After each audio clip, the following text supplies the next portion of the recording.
معزز و سینئر بزرگوں نے مقبول بٹ شہید کی زندگی کے مختلف پہلوؤں پہ بڑی سیر حاصل روشنی ڈالی ہے. میں صرف اتنا عرض کروں گا کہ وہ مقصد جس کے لیے بٹ صاحب نے قربانی دی اس کو سامنے رکھتے ہوئے آج سے بعد آنے والے کل کی اگر بات کر لی جائے اور اس کے اوپر غور و فکر کر لیا جائے کہ وہ کون کون سے راستے ہیں، وہ کون کون سی طریقے ہیں جس سے ہم اپنی منزل تک پہنچ سکتے ہیں، تو میرے خیال میں وہ جو محدود وقت میرے پاس ہے آپ کے سامنے کھڑے ہونے کا، اس کے ساتھ بھی انصاف ہو جائے گا. تو میں صرف اتنا عرض کروں کہ اس ملک کے اندر رہتے ہوئے ہم جو کشمیری ہیں، ہماری جو شناخت ہے اس کا اظہار ہم کس طرح کر سکیں، وہ کون سا انداز ہے جس سے یہ دنیا یہ جان سکے کہ ہاں اس ملک کے اندر 6 لاکھ کشمیری بستے ہیں. ہم سب کو بڑا فخر ہے کہ ہم سب اس مادر وطن سے تعلق رکھتے ہیں، لیکن کیا ہماری پہچان کسی بھی جگہ جو ہے وہ ڈاکومنٹڈ ہے؟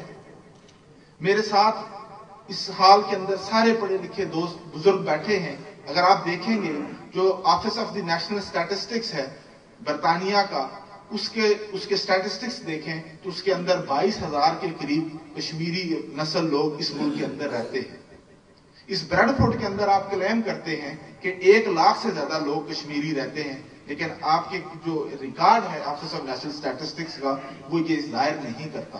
اس کونسل نے کشمیریوں کو ایک علیحدہ سے ایک ایتھنک مائنارٹی کمیونٹی کے طور پہ تسلیم کیا ہے، لیکن ہمارے لوگوں نے اس کا کبھی اظہار نہیں کیا. میرے 2 سابق لارڈ میئر بزرگ جو ہیں وہ یہاں موجود ہیں، ان کی اس حوالے سے تو کنٹریبیوشن ہے، لیکن اس کمیونٹی نے اس کو آن نہیں کیا. یہ کیوں ہے؟ کیا یہ مقبول بٹ کی جدوجہد جو ہے اس کے ساتھ انصاف ہے، یا اس کو ماننے والے ہم کہہ سکتے ہیں اپنے آپ کو کہ ہم اپنے ہی شہر میں رہتے ہوئے اپنی پہچان کو اس کو جو ہے وہ ظاہر نہیں کر پا رہے؟ پھر آگے چلیے، اگر ہم یہ دیکھیں کہ جو زندگی کے مختلف شعبوں میں ہماری اچیومنٹ ہیں وہ ہماری انڈیویجول اچیومنٹ کے طور پر ریکگنائزڈ ہے، لیکن کیا جو ہماری ایتھنیسٹی ہے، جو ہماری آئیڈینٹی ہے، اس آئیڈینٹی کی بنیاد پہ وہ ریکگنائزڈ ہیں؟ تو وہ نہیں ہے.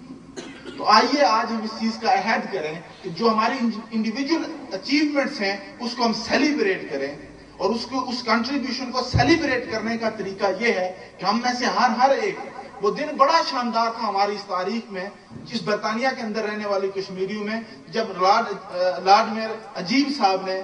لارڈ میئر کی حیثیت سے اسی ٹاؤن کے اندر جو ہے وہ حلف اٹھایا تھا. وہ ہمارا سر فخر سے بلند کر دینے والا ایک عظیم دن ہے. آئیے ہم کشمیریوں کی حیثیت سے اسی دن کو ہی سیلیبریٹ کریں کہ ہم میں سے ایک نے اچیو کیا ہے، اور ہم اسی کو ہی ایک دن بنا لیں. پھر ہم آگے چلتے ہیں، ہم یہ کہتے ہیں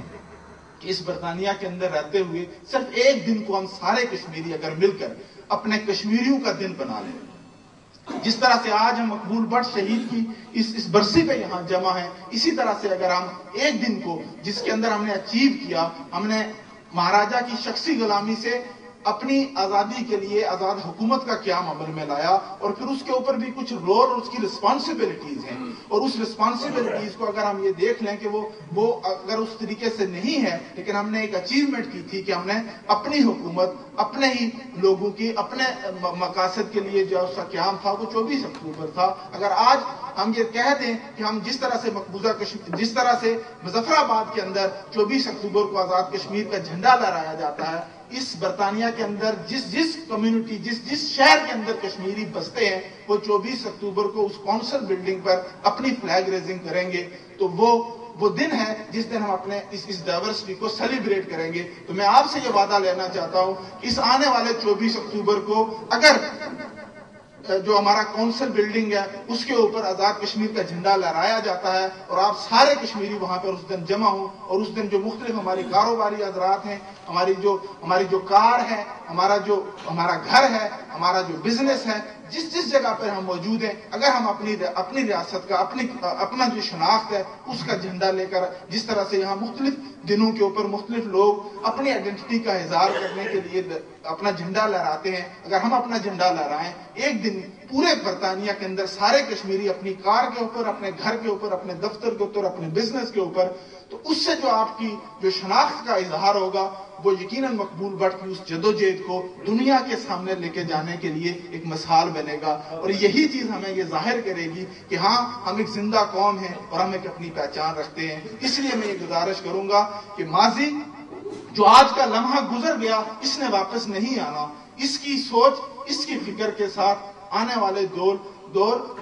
اور آنے والے کل کے لیے سوچ کیجئے، اور پھر ان بیسس پہ اپنی ایکٹیویٹیز کو جنریٹ کیجئے، اسی بنیاد پہ ہمارا اتحاد ہوگا، وہی ہماری یکجہتی ہوگی۔ ورنہ سب لوگ